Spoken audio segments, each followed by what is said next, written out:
네, 잠깐 기도하시겠습니다. 하나님 아버지 감사합니다. 저희들에게 밝은 마음과 건강을 허락하시고 하나님의 말씀을 들을 수 있도록 인도해 주신 것을 진심으로 감사드립니다. 오늘 또 하나님께서 선택하신 이 선민을 통해서 하나님은 살아계시고 성경은 하나님의 말씀인 것을 더욱 깨달아 알고자 합니다. 주께서 태어나는 입술이나 듣는 각선한 마음이나 온전히 주정해서 모든 진리 가운데로 인도해 주시옵소서. 우리 구주 예수님 이름으로 기도드렸습니다. 아멘. 성경 말씀 에스겔 39장을 보시겠습니다. 구약 성경 에스겔입니다.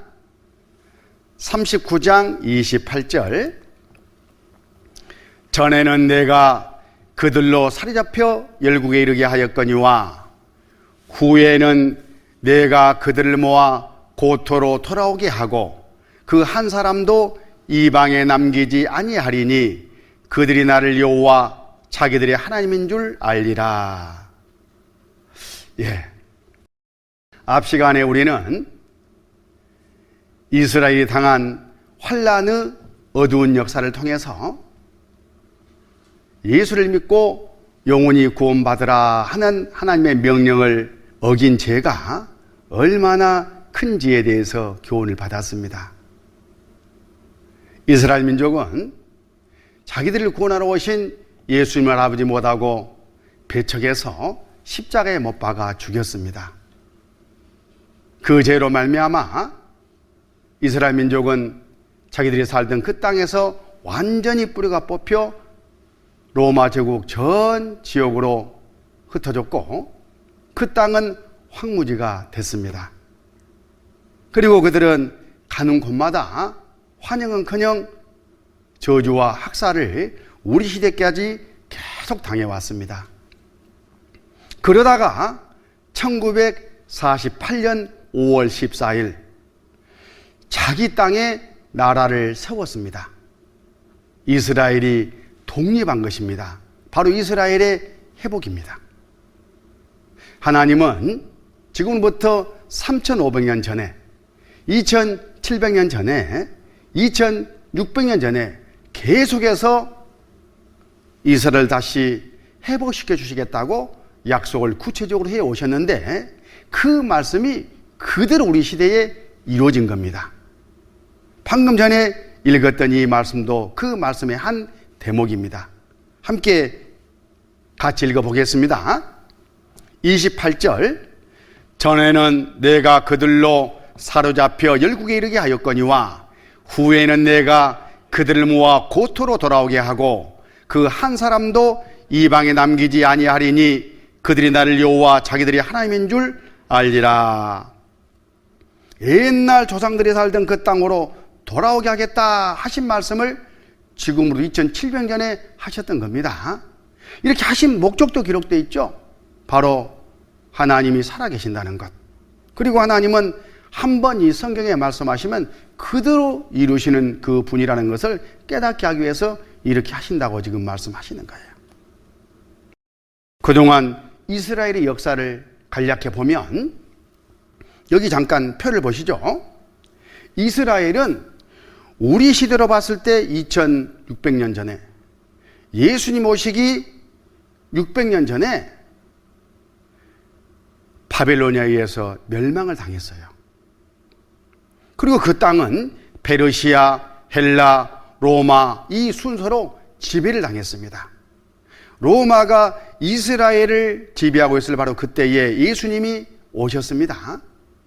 예수님은 영혼을 구원하러 오셨는데 이스라엘 사람들은 예수님을 이용해 가지고 나라가 독립하는 그런 꿈을 꿨다가 예수님께서 들어주지 않으니까 배척하고 십자가에 못 박아 죽였어요.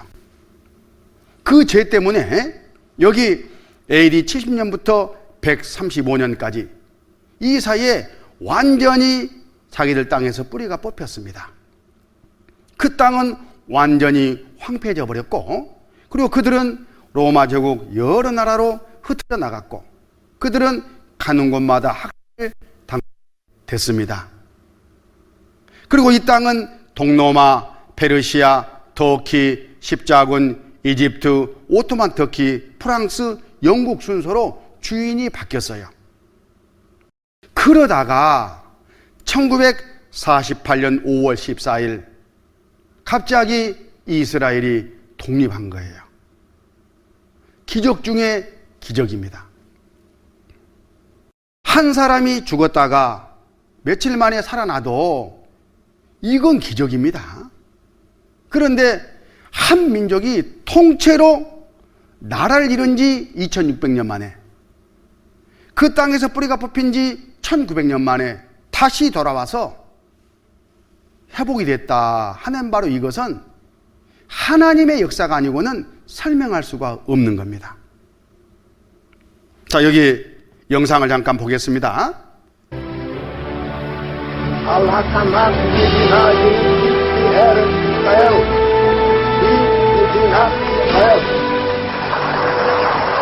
(1948년 5월 14일) 벤구리온 수상은 텔아비브 박물관에서 이스라엘이 독립국가가 되었음을 선포했다.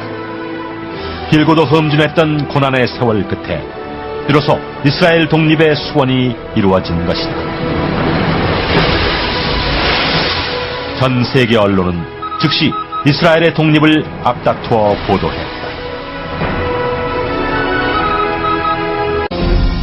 국가 형성의 기본 요소인 영토, 국민, 그리고 주권. 1900년 동안 잠자고 있던 이스라엘 재건 이상이 시온주의 운동을 통해 깨어나면서 유대인들은 1차 세계대전을 통해 얻게 된 벨푸어 선언을 통해 잃어버린 영토에 들어설 국제적 명분을 갖게 됐다. 이후 2차 세계대전 때 겪은 홀로코스트는 분명 절망의 대재앙이었지만 그 환란은 세계 각처에 흩어져 있던 모든 유대인들의 발걸음을 팔레스타인으로 향하게 했다.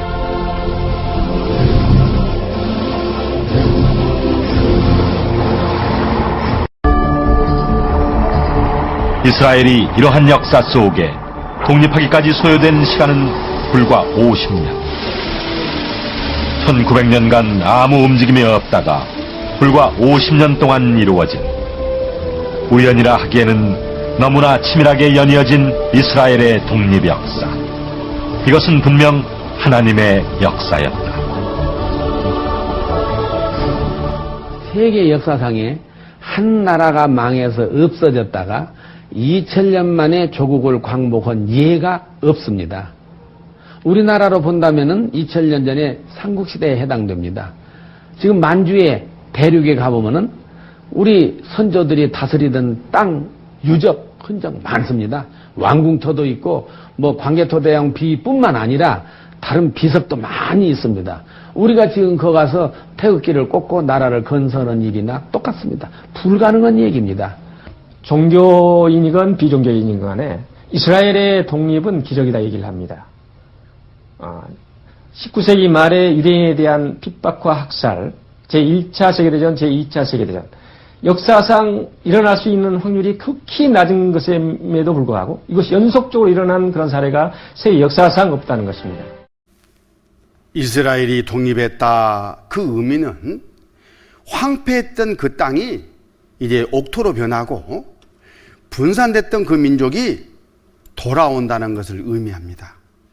그리고 저주와 학살을 당하던 민족이 축복을 받게 됨을 성경은 말씀하고 계셔요.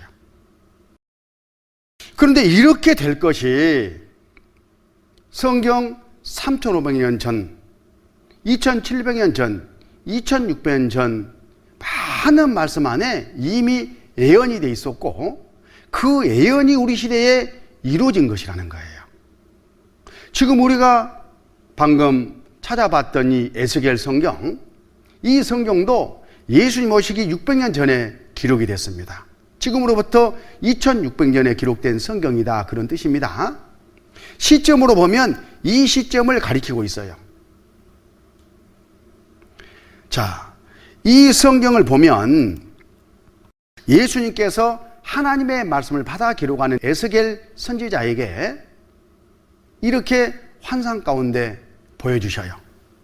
37장 1절 2절 여호와께서 권능으로 내게 임하시고 그 신으로 나를 데리고 가서 골짜기 가운데 두셨는데 거기 뼈가 가득하더라. 나를 그 뼈 사방으로 지나게 하시기로 본즉 그 골짜기 지면에 뼈가 심이 많고 아주 말랐더라. 어느 날 하나님께서 하나님의 말씀을 받아 기록하는 에스겔 선지자를 비몽사몽간의 어느 골짜기로 인도해 가셨어요. 그리고 그 모습을 보여주는데 진짜 뼈들이 소망 없이 여기저기 흩어져서 널브러져 있는 거예요. 야, 안 됐다. 이게 뭘 의미할까 궁금해하고 있는데 하나님께서 이 뼈들이 장차 이스라엘이 당할 운명이라고 설명을 해주셔요. 거기 11절에 보면 또 내게 이르시되 인자야 이 뼈들은 이스라엘 온 족속이라. 그들이 이르기를 우리의 뼈들이 말랐고 우리의 소망이 없어졌으니 우리는 다 멸절되었다 하느니라. 이 성경이 기록될 시점으로 봤을 때 700년 후에 이 일이 실제 이루어졌습니다. 예수님을 십자가에 못 박아 죽인 죄로 AD 70년 135년에 이르러서 완전히 그 땅에서 이스라엘 민족이 뿌리가 뽑혔잖아요. 이걸 지금 700년 전에 미리 말씀을 하고 계시는 거예요. 뼈가 마른 바로 그것으로.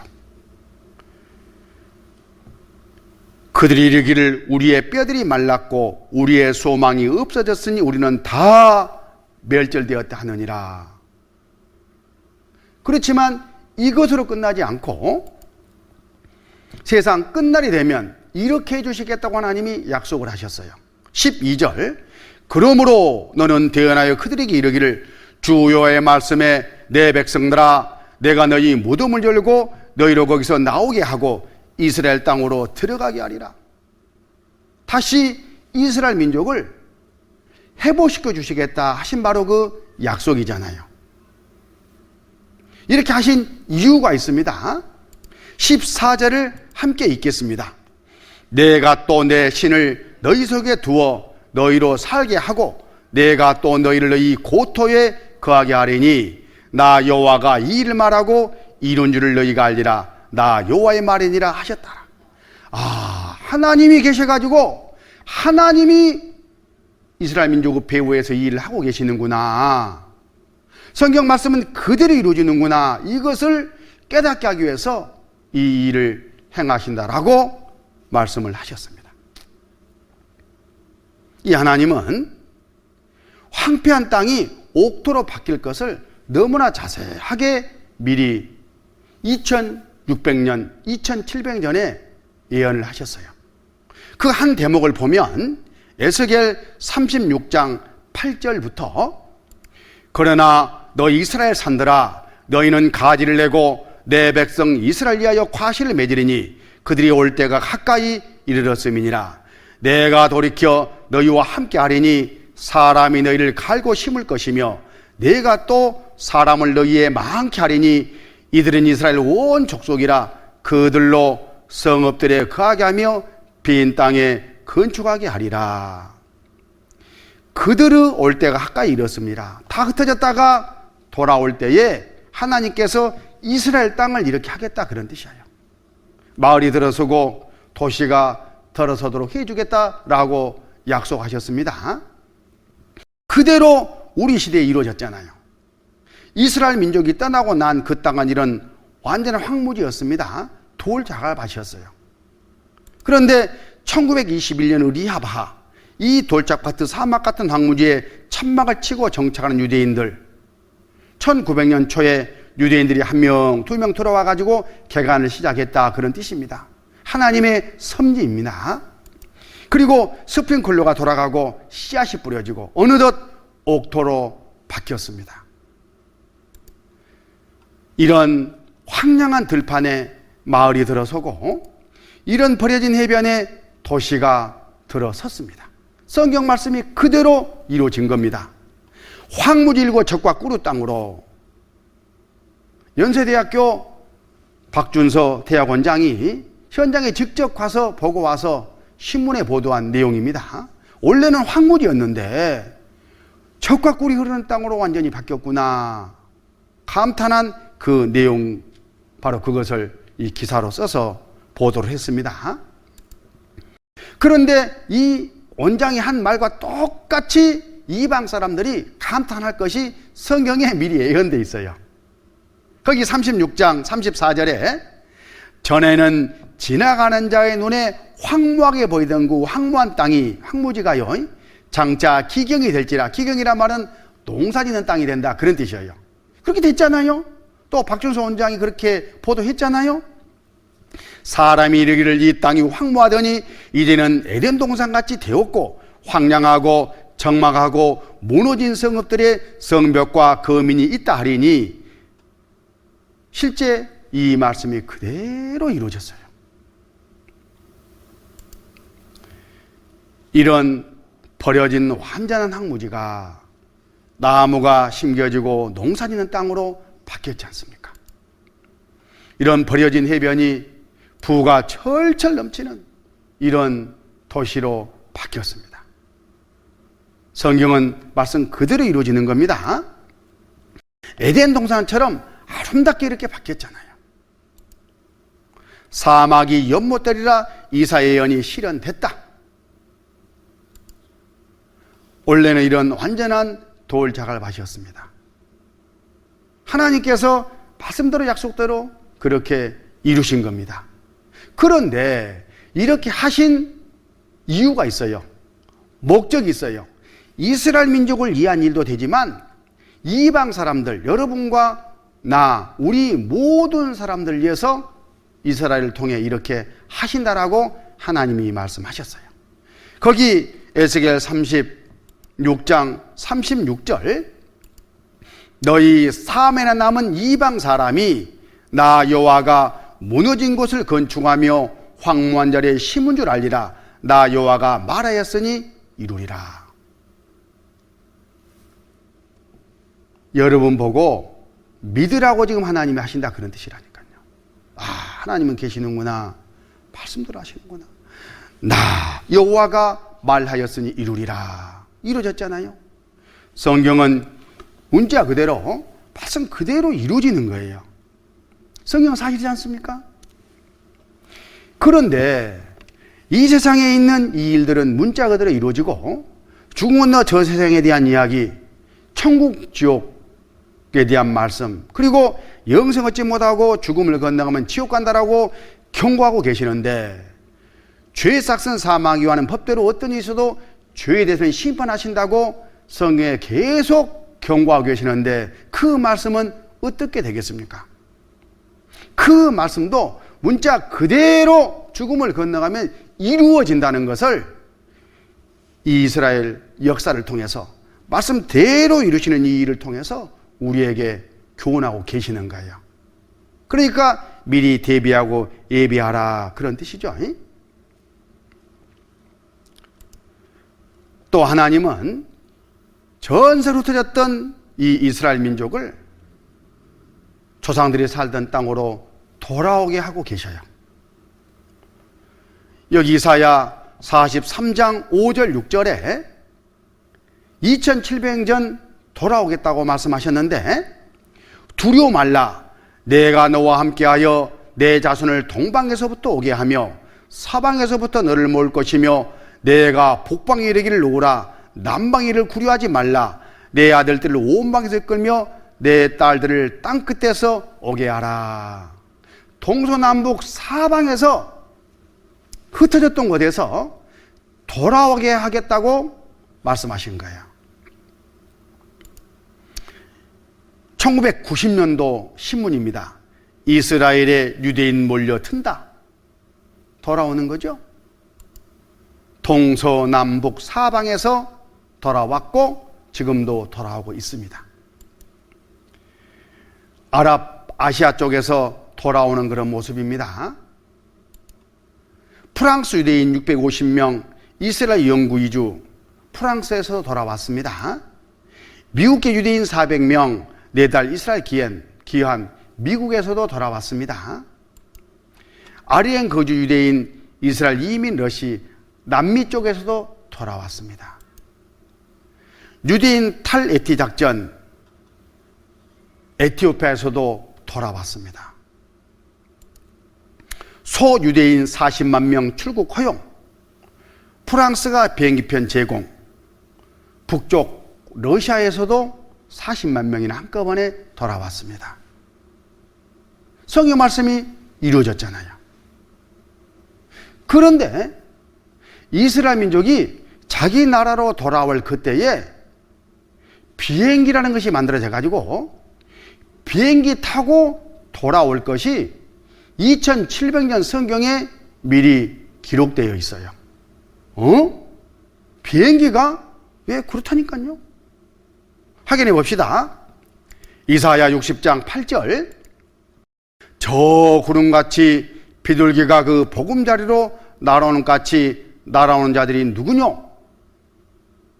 당시 하나님의 말씀을 받아 기록하는 이사야 선지자에게 하나님께서 비행기 타고 이스라엘 민족이 지금 우리 시대에 돌아오는 이 모습을 미리 보여주셨어요. 환상 가운데. 그걸 보고 그 당시에 기록을 해야 되겠는데 그때는 무슨 비행기란 말이 있겠어요? 에어플레인이라 해야 되겠어? 우리는 처음엔 날트리라 하겠는데 날트리라 하겠어? 그 당시의 사람들도 알아먹을 수 있는 말로 기록해야 되니까 이렇게 기록한 거예요. 비행기를 보고 비둘기가 자기 집으로 오는 것처럼, 구름이 둥둥 떠 있는 것처럼 떠서 오네, 이렇게. 정확하죠? 성경은 사실이고 그대로 이루어진다는 것을 이 비행기 하나만 가지고도 우리가 믿을 수가 있습니다. 이렇게 이스라엘 민족이 돌아올 그때에 하나님께서 그냥 들여보내지 않고 바다의 풍부와 이 열방의 재물을 몽땅 걸머쥐고 들어가게 해주시겠다고 또 약속하셨어요. 거기 이사야 60장 4절 5절, 내 눈을 들어 사매를 보라, 무리가 다 모여 내게로 오느니라. 내 아들들은 온 방에서 오겠고 내 딸들은 안기 올 것이라. 그때 내가 보고 희색을 바라며 내 마음이 놀라고 또 화창하리니 이는 바다의 풍부가 내게로 돌아오며 열방의 재물이 내게로 옴이라. 이스라엘 민족이 돌아올 때에 무슨 바다에서 어떤 큰 부가 주어진다, 그런 뜻이죠. 그리고 열방은 여러 나라죠. 여러 나라의 재물이 이스라엘의 수중으로 들어온다, 그런 뜻이에요. 근데 이 말씀이 그대로 이루어졌어요. 여기 자료를 잠깐 보면 2013년 5월 22일자 신문인데요. 적과 꿀 대신 오일 가스 대박, 이스라엘 에너지 기적. 원래 이스라엘은 기름 한 방울, 가스 한 방울 나지 않는 그런 나라로 알려져 있었습니다. 그래서 애꾸는 모세다이안 장군은 하나님에게 불평을 하기도 했어요. 하나님, 우리에게 땅을 주려면 사우디아라비아 같이 기름이 나는 그런 땅을 주셔야지, 기름 한 방울 나지 않는 이런 땅을 줘가지고 왜 이렇게 힘들게 살도록 하십니까? 하고 원망을 했는데 착각이었습니다. 그 뒤에 우리 시대에 최근에 이 이스라엘 서해안 지역, 또 서해바다 대륙봉안에 세계에서 석유가 가장 많은 나라가 사우디아라비아인데 그 사우디아라비아의 매장량에 걸맞는 석유가 묻혀 있다는 것이 확인됐어요. 얼마나 놀랄 일입니까? 그 전에는 나무 갖다가 다 쓰고 이제 떨어질만 하면 그때 이 석유 가지고 떵떵거리고 세계를 지배하고 다스리라고 하나님이 이때 보여주신 거예요. 숨겨놨다가. 만약에 이 석유가 오래전에 밝혀졌으면 그때는 이스라엘 사람들 것이 아니죠. 다른 나라 사람들이 다 퍼서 먹었을 거 아니겠어요. 하나님이 숨겨놨다가 정말로 이스라엘이 돌아올 때에 드러나게 해주신 거예요. 이것도 기적이잖아요. 코트라 세계 경제 전망, 이스라엘의 기막힌 에너지 독립. 전에는 수입국이었는데 이제 수출국으로 변했습니다. 한순간에 그렇게 돼버린 거예요. 기가 막히지 않아요? 수입국에서 수출국으로 화려한 변신. 하나님의 역사였습니다. 이 말씀이 그렇게 이루어진 거예요. 이스라엘 지구촌 돈 싹쓸이한다. 이스라엘 수중으로 세상 여러 열방의 재물들이 다 들어간다. 그런 보도 내용입니다. 성경과 똑같아요. 구태영 박사님, 우리나라의 새마을운동을 최초로 이스라엘에서 배우다가 접목시켰던 바로 그분께서 EBS 특강에 나와가지고 이스라엘에 대해서 이렇게 특강합니다. 하나님이 아니면 이루어질 수 없는 이 일이 이루어지고 있다는 것을 강조해주고 계셔요. 들어보시겠습니다. 그럼 이스라엘은 많이 알려져 있잖아요. 그러면서 그 민족을 보니까 세상에 우리에게 지금 많이 알려졌지만은 몇 가지만은 들어서 다시 얘기를 한번 해본다면요. 공부, 여러분들 되게 어머니들 또 아빠들 계시는데 자녀들 교육시키는데 관심 많잖아요. 예. 근데 공부 잘하기로 말하면 이 사람들이 세계 으뜸이다 그래요. 그래서 어째서 으뜸이냐 그랬더니 노벨상을 받은 사람 전체 수요의 26%가 유대민족이래요. 거기다가 노벨 과학상을 받은 사람은 60%래요. 이렇게 자랑을 할 만큼 공부 잘하기로 유명한 민족이다 그 말이에요. 또 두 번째, 돈을 잘 벌기로 말하면 세상에 유대인을 따라갈 도리가 없어요. 세계적으로 돈 많은 사람은 거의 다 유대인이에요. 미국에 여러분 다녀오신 분 계셔서 아시겠습니다만은 큰 빌딩, 큰 은행, 큰 백화점 거의 90%가 유대인. 어떻게 뭐 이거 돈을 잘 버냐 이게요. 예. 세계 곡물 시장 유대인들이 꽉 쥐고 있어요. 우리 쌀을 판다, 산다, 밀가루를 산다, 옥수수 산다. 이건 유대인 통하지 않고는 살고 파지를 못 오도록 100% 쥐고 있어요. 또 무기 시장 미사일을 산다, 무엇을 판다, 비행기를 산다. 이것도 유대인들이 꽉 쥐고 있어요. 이게. 허리우드에 LA 저자 허리우드에 갔더니 세계 필름, 영화 필름 보고 모든 거 유대인들이 꽉 쥐고 있어야 돼요. 도대체 어떻게 되냐 이게. 이 중동의 조그마한 땅에다가 나라를 세워가지고 나라를 지켜나가는데 또 자기 조국의 요즘 말로 안보, 뭐 국방, 민족을 지키는 그 의식이란 건 또 너무 강해요. 그동안에 전쟁을 얼마나 많이 했어요. 독립전쟁, 뭐 6.1 전쟁, 10월 전쟁, 레바논 전쟁, 전쟁만 했다 하면은 이기는 게 유대인이죠. 그렇다고 해서 인구가 많냐? 이스라엘 안에 사는 유대인이 지금 얼마냐면요. 약 430만 명. 우리 서울시 인구가 1200만 명이에요. 그러니까 어디 영등포만은 그 인구예요, 말하자면 이게. 그런데 세계적으로 각광을 받고 있잖아요, 이게. 예. 그뿐 아니, 농사 짓는 기술이라고 하면은 이스라엘을 따라갈 나라가 얼마나 앞섰는 거니? 제가 대산농촌문화재단 이사장직을 맡고 있어요. 그래서 우리 농민 기술자들을 해외 보내서 기술 연수로 많이 해마다 이스라엘을 보내요. 갈 때마다 배워요. 예. 갈 때마다 배워. 얼마나 앞섰는가 말도 못해요.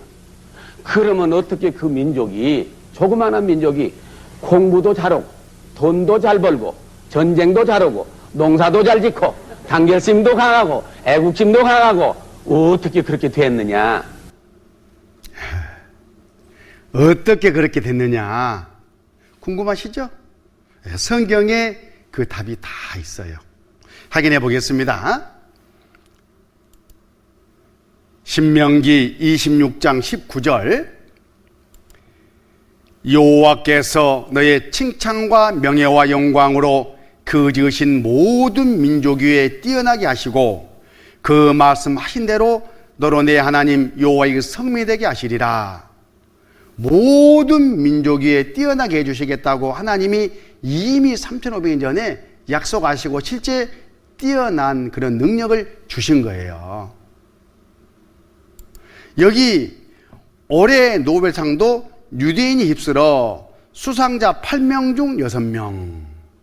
세상에 놀라셔야 됩니다. 이 지구상에 75억 명이 살고 있습니다. 그런데 유대인은 그 중에 고작 2천만 명도 채 안 돼요.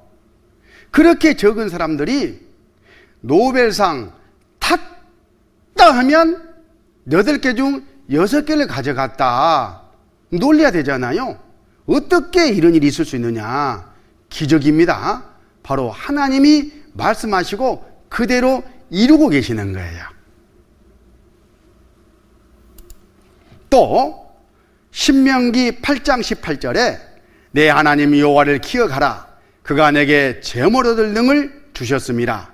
이같이 하시면 내 열조에게 맹세하신 언약을 오늘과 같이 이루려 하심이니라. 이스라엘 민족에게 돈 버는 능력을 주겠다고 3,500년 전에 말씀하셨는데 실제로 돈을 많이 벌어가지고 세상을 지배하고 있잖아요.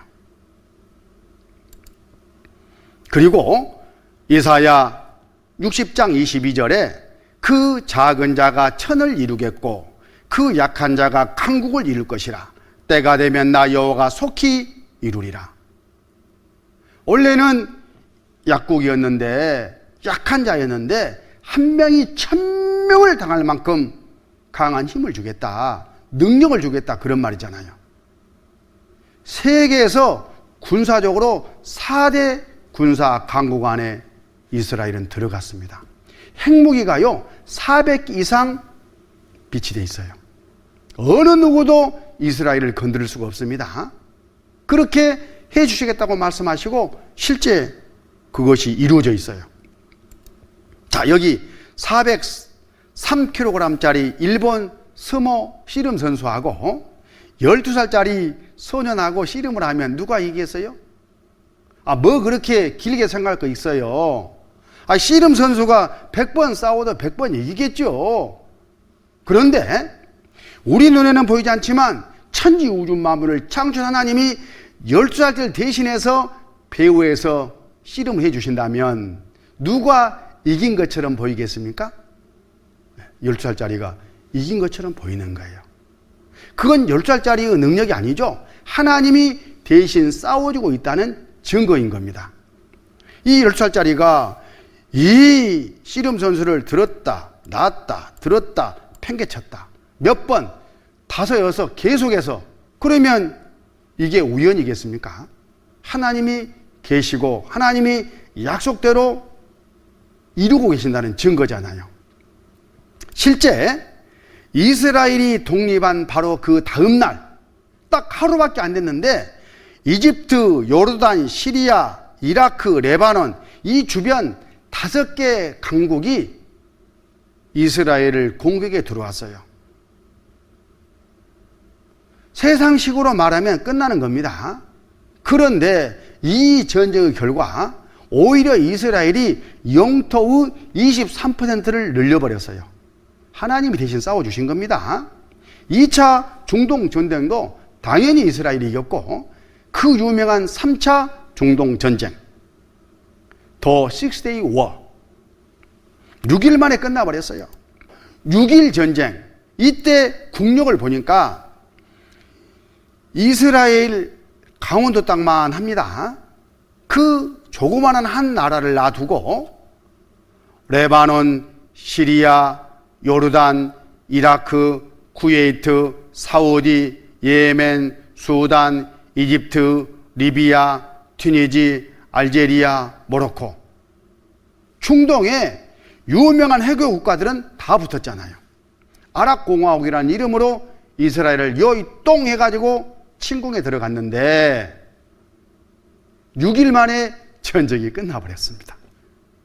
누가 이겼다고요? 하나님이 이기셨어요. 하나님. 당연하죠. 바로 이스라엘은 파죽지세, 수에즈 운하까지 진격. 이스라엘이 오히려 밖으로 진격에 나가는 장면이잖아요. 이 전쟁 6일 만에 이스라엘이 이겼어요. 하나님이 싸워주신 겁니다. 그때 아랍 연합군의 총사령관이었던 이 나세르 이집트 대통령 사퇴했죠. 그리고 얼마 안 있어서 화병에 걸려가지고 돌아가셨어요. 이해가 안 되는 겁니다. 그러나 이분이 모르는 게 하나 있어요. 하나님과 싸웠다는 거예요. 당연히 하나님과 싸웠으니까 짓는 것은 당연하죠. 그걸 모르는 거예요. 여호수아 23장 9절 10절에 하나님이 이렇게 약속하셨습니다. 그리고 이 일을 이루신 거예요.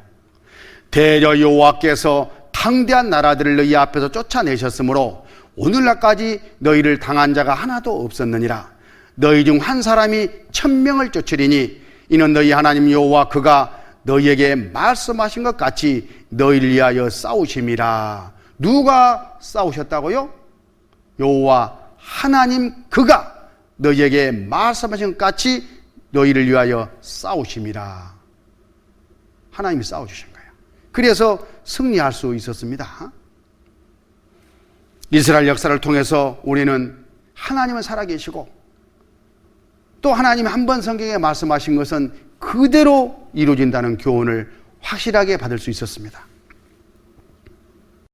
그런데 이스라엘이 이렇게 회복되는 바로 그때가 인류의 역사로 말하면 세상 끝이다, 이렇게 예수님은 또 말씀하셨습니다.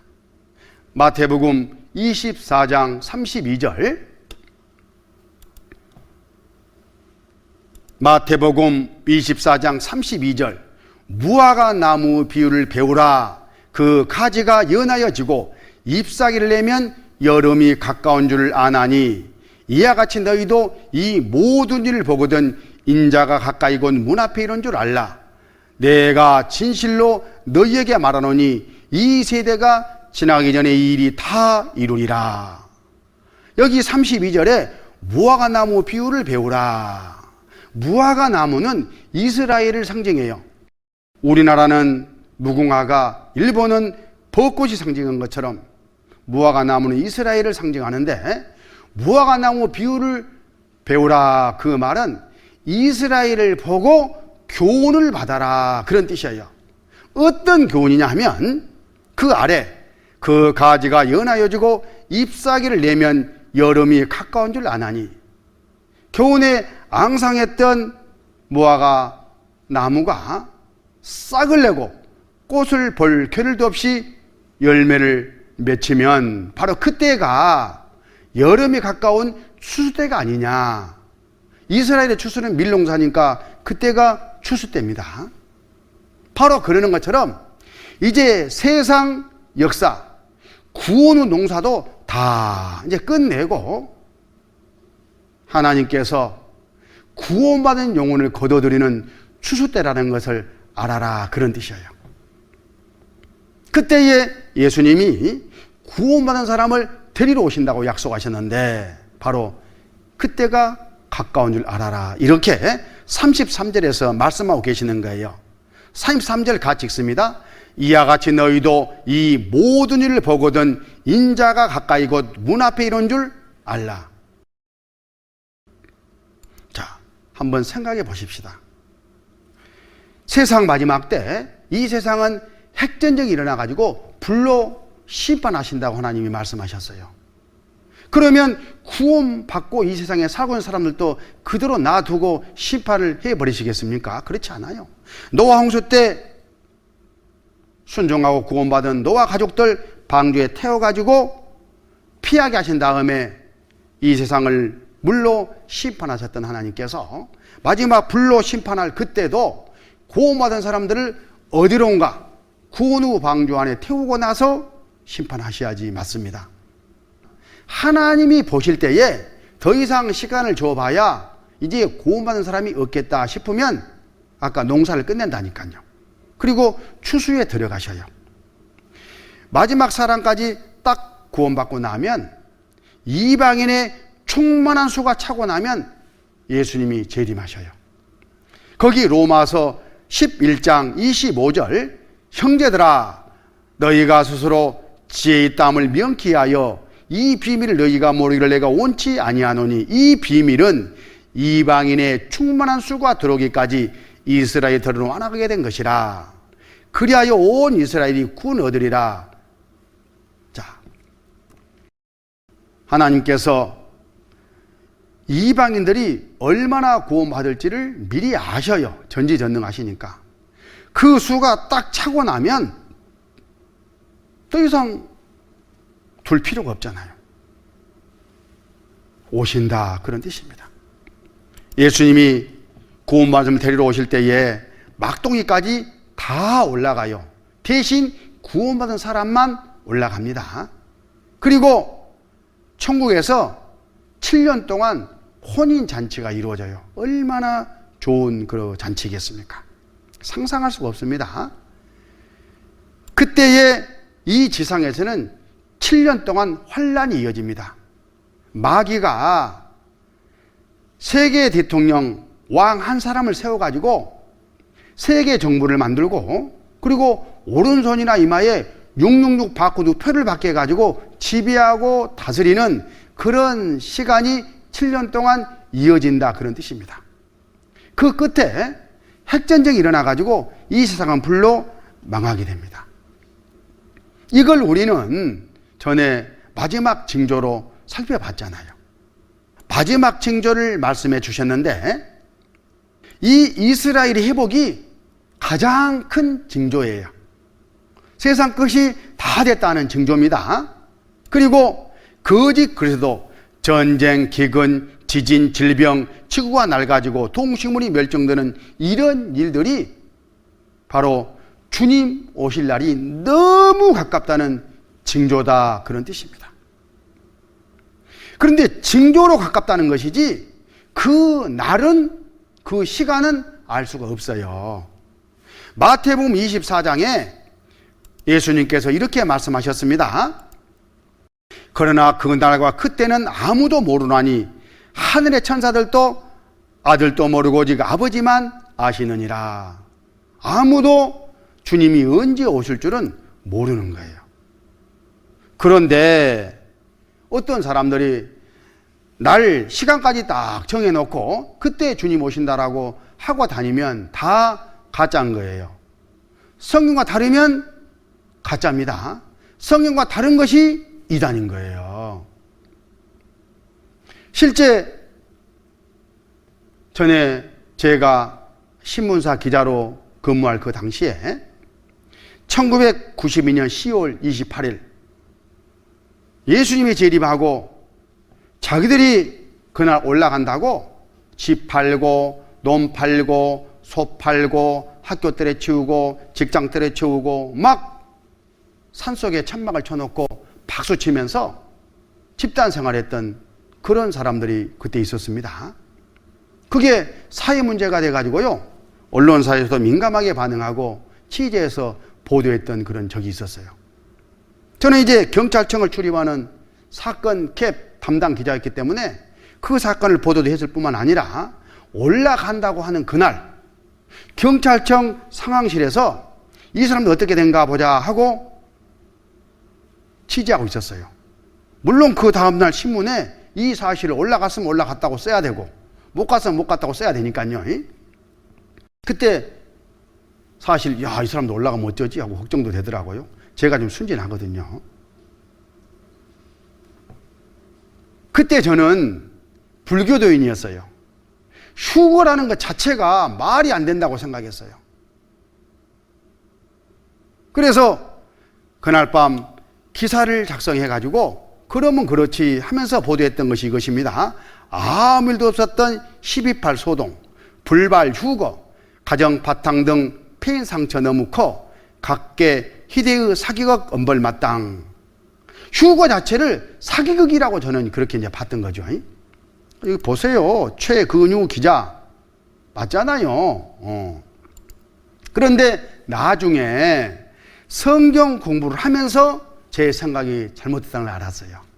아, 휴거는 있는 거구나. 성경은 사실이니까. 그런데 나를 받는 것은 가짜구나. 이걸 깨달은 거예요. 저는 그때 성경 공부를 하면서 이 교회도 무슨 휴거 들림을 이야기하고 하니까 이 교회도 좀 이상한 교회네. 이 교회도 좀 뭐 그런 교회 아닌가 싶어가지고요. 무려 석 달 반 동안을 뒷조사를 해본 적이 있어요.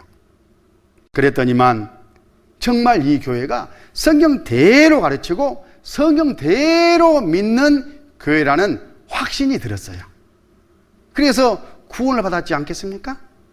그리고 신뢰하는 마음으로 계속 주님을 섬기고 또 휴고를 이야기하고 그 안에 빨리 우리 구원받자, 내 주변에 사랑하는 사람들에게 복음을 전하면서 달려오다 보니까 이렇게 목사까지 되어버렸어요. 잘했죠? 자, 구원받은 정상적인 그리스도인들은 이 생활도 지극히 정상적으로 하도록 돼 있어요.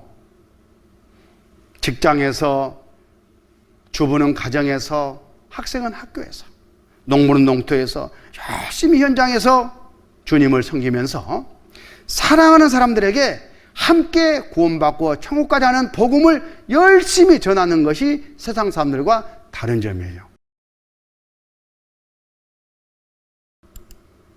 마태복음 24장 40절 41절, 그때에 두 사람이 밭에 있음에 하나는 데려감을 당하고 하나는 버려둠을 당할 것이요, 두 여자가 매를 가고 있음에 하나는 데려감을 당하고 하나는 버려둠을 당할 것이니라. 누가 데려감을 당하고 누가 버려둠을 당하겠습니까? 구원받은 사람은 그 안에 하나님의 영, 성령이 있기 때문에 변화돼 가지고 올라가고, 그렇지 못한 사람은 남고 그렇게 되는 거예요. 그래서 예수님께서 경고하시기를, 그러므로 깨어 있으라. 어느 날에 너희 주가 임할는지 너희가 알지 못함이니라. 너희도 아는 바니 만일 집주인이 도적이 어느 경쯤에 올 줄 알았다면 깨어 있어 그 집을 뚫지 못하게 하였으리라. 이러므로 너희도 예비하고 있으라. 생각지 않은 때에 인자가 오리라. 예비하고 있으라. 먼저 미리 구원을 받고 언제 주님이 오더라도 올라갈 수 있도록 준비 먼저 하고 살아라, 그런 뜻이에요. 그게 바로 지혜로운 사람입니다. 그게 바로 깨어있는 삶인 거예요. 미국에서요, 어떤 목사님이 빨리 구원을 받으라고, 주님이 지금 오실지도 모른다고 지휘하는 순간에 진짜 오셔버렸어. 어떤 일이 일어났겠습니까? 한번 보시죠. Jesus Christ is coming back for his church. The Bible says in Matthew chapter 24 verse 42, "Watch therefore, for you do not know the hour your Lord is coming." I want you to know, church, that Jesus Christ could come this month, or he might come next week, or he could even come...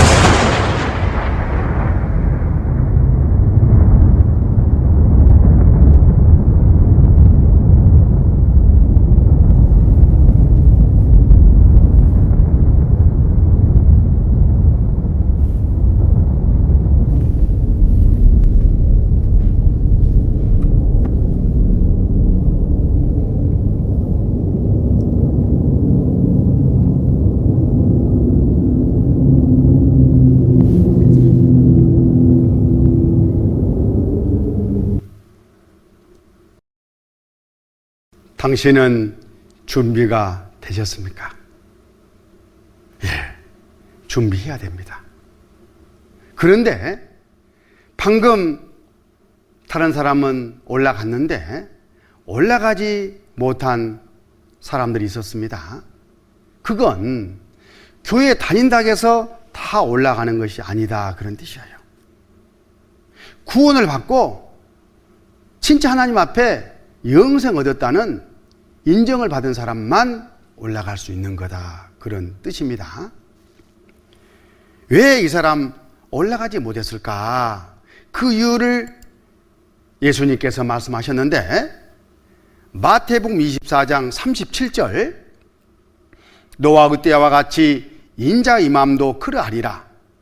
홍수전에 노아가 방주에 들어가던 날까지 사람들이 먹고 마시고 장가들고 시집가고 있으면서 홍수가 나서 저희를 다 멸하기까지 깨닫지 못하였으니 인자 임함도 이와 같으리라. 노아 홍수 때 하나님께서 노아를 통해서 경고를 계속해 주셨잖아요. 그런데 사람들이 듣지 않았어요. 경고를 안 받아들인 거예요. 왜? 먹고 마시고 사고 팔고 시집가고 장가가고 이 세상 눈에 보이는 삶에 취해가지고 장차 있을 심판에 대한 경고를 소홀히 했던 겁니다. 그것을 깨닫지 못하였다, 이렇게 하나님은 말씀하십니다. 여기 이 그림은 줄탁동시라고, 이건 무슨 의미냐면 병아리도 병아리 입장에서 나오기 위한 준비 과정이 있어야 되고, 엄마도 그 병아리를 도우는 그 과정이 있어야 병아리가 알에서 깰 수 있다 하는 바로 그 뜻입니다. 그런 것처럼 진리를 찾는 과정에도, 구원을 받는 과정에도 각 사람 내 입장에서 정말 구원받고자 하는 그런 마음, 그리고 구원받는데 필요하면 시간도 내고 말씀도 듣고 또 진리를 찾는 그런 열심도 가져야 된다는 거예요. 그때 하나님이 도우셔가지고 구원을 주셔요. 졸탁동시 잊지 마시기 바랍니다. 말씀을 여러 번 들었는데도 구원이 안 받아지면 그걸 돌아보셔야 돼요. 이 세상 것에 내가 마음에 붙잡혀가지고 구원받는 이것이 2번, 3번으로 밀려있는 건 혹시 아닌가. 이 귀한 구원을 2번, 3번으로 밀어놓고 있으면 그 사람은 구원받고자 하는 마음이 있다고 하나님이 보시지 않아요. 우선적으로 나는 구원을 받겠습니다.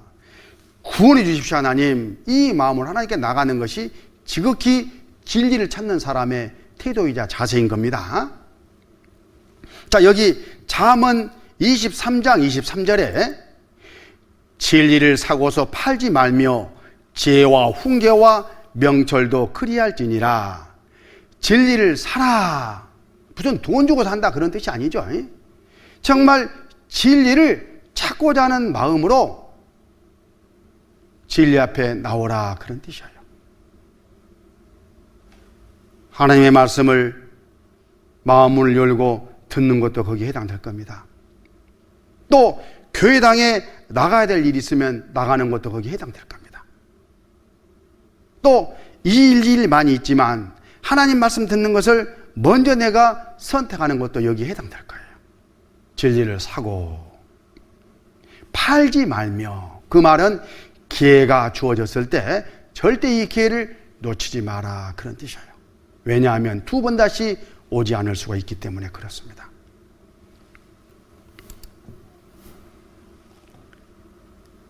데살로니가 전서 4장 16절 17절에 하나님께서 이 들림이 사건이 있다고 분명히 말씀하셨습니다.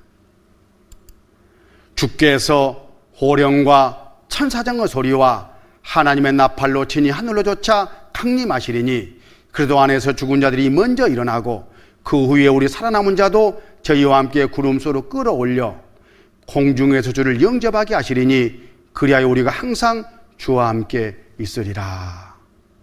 이 일이 있어요. 얼마나 큰 소망입니까?